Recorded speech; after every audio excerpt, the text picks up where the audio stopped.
రిజర్వేషన్ల వ్యతిరేక ఆందోళనలతో ప్రధాని పదవికి రాజీనామా చేసి భారత్లోకి వచ్చిన షేక్ హసీనా మరికొద్ది రోజులు ఇక్కడే ఉంటారని తెలుస్తోంది. భారత్కు వచ్చిన ఆమె ప్రస్తుతం రహస్య ప్రదేశంలో ఉన్నారు. ఢిల్లీలోని తన కుమార్తెను కలిసిన అనంతరం లండన్కు వెళ్లనున్నట్లు సమాచారం. రహస్య ప్రదేశంలో ఉన్న హసీనాను జాతీయ భద్రతా సలహాదారు అజిత్ డోబాల్ కలిశారు.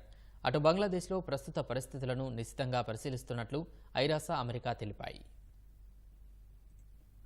రిజర్వేషన్ల వ్యతిరేక ఆందోళనలతో అట్టుడుకుతున్న బంగ్లాదేశ్లో ఊహించని పరిణామాలు చోటు చేసుకున్నాయి.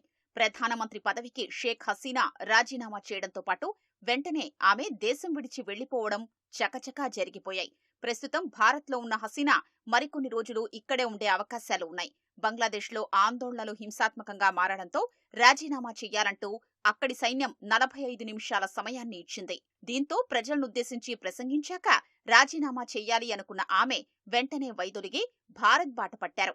గాజియాబాద్లోని హిండన్ విమానాశ్రయానికి C-130J సైనిక విమానంలో చేరుకున్న హసీనా లండన్కు వెళ్లేందుకు సిద్ధమయ్యారు. అయితే గత రాత్రి ఆమె లండన్కు వెళ్లే అవకాశం లేదని తెలుస్తోంది. మరికొద్ది రోజులు ఇక్కడే ఉంటారని సమాచారం. ప్రస్తుతం హసీనా రహస్య ప్రదేశంలో ఉన్నారు. హసీనా వెంట ఆమె సోదరి షేక్ రిహానా ఉన్నారు. ఢిల్లీలో ఉన్న తన కుమార్తె సైమా వాజెద్ను హసీనా కలుసుకునే అవకాశం ఉంది. రహస్య ప్రదేశంలో ఉన్న ఆమెను జాతీయ భద్రతా సలహాదారు అజిత్ డోబాల్ కలిశారు. బంగ్లాదేశ్ విషయంలో భారత్ వైఖరిని ఆమెకు తెలియజేశారు. అటు ప్రధాని నరేంద్ర మోదీతో విదేశాంగ మంత్రి జయశంకర్ సమావేశమై హసీనా గురించి చెప్పారు. ప్రధాని అధ్యక్షతన సమావేశమైన భద్రతా వ్యవహారాల కేబినెట్ కమిటీ పరిస్థితిని సమీక్షించింది. కేంద్ర మంత్రులు అమిత్ షా, రాజ్నాథ్ సింగ్, నిర్మలా సీతారామన్ జయశంకర్ సమావేశంలో పాల్గొన్నారు.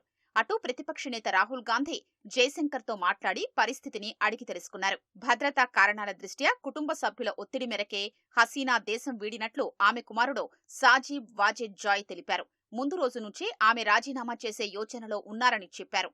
15 ఏళ్ల పాటు అధికారంలో ఉన్న తన తల్లి ఎన్నో కష్టనష్టాల్ని ఓర్చుకున్నారని సాజీబ్ పేర్కొన్నారు. ప్రస్తుత పరిణామాలు ఆమెను తీవ్ర నిరాశకు గురిచేశాయని అన్నారు. తిరిగి హసీనా రాజకీయాల్లోకొచ్చే అవకాశం లేదన్నారు. అటు బంగ్లాదేశ్లో ప్రస్తుత పరిస్థితుల్ని నిశితంగా పరిశీలిస్తున్నట్లు ఐరాస, అమెరికా తెలిపాయి.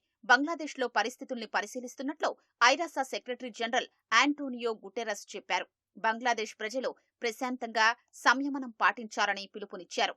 మరోవైపు అమెరికా కూడా అక్కడి పరిస్థితుల్ని గమనిస్తున్నట్లు ఆ దేశ జాతీయ భద్రతా మండలి తెలిపింది. బంగ్లాలో నెలకొన్న మధ్యంతర ప్రభుత్వం ప్రజాస్వామ్యబద్ధంగా ఉండాలని కోరింది. బంగ్లాదేశ్లో ప్రజాస్వామ్య హక్కుల్ని గౌరవించాలని పిలుపునిచ్చింది. రిజర్వేషన్ల వ్యతిరేక ఆందోళనలతో అట్టుడుకుతున్న బంగ్లాదేశ్ సైనిక పాలకుల చేతుల్లోకి వెళ్లింది. హింసను ఆపడంలో వైఫల్యం చెందిన షేక్ హసీనా ప్రభుత్వం వైదొలిగింది.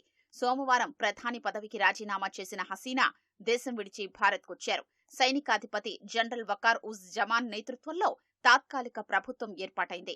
రాజకీయ పార్టీలతో చర్చల అనంతరం ప్రభుత్వ బాధ్యతల్ని చేపట్టినట్లు జమాన్ ప్రకటించారు. గత 2 రోజుల్లో జరిగిన రిజర్వేషన్ల వ్యతిరేక హింసలో 300 మందికి పైగా మరణించడంతో ఆందోళనలు మరింత ప్రజ్వరిల్లాయి. 1971లో దేశ విముక్తి కోసం పోరాడిన వారి పిల్లలకు ప్రభుత్వ ఉద్యోగాల్లో ఇస్తున్న 30% రిజర్వేషన్లపై ఈ ఆందోళనలు ప్రారంభమయ్యాయి.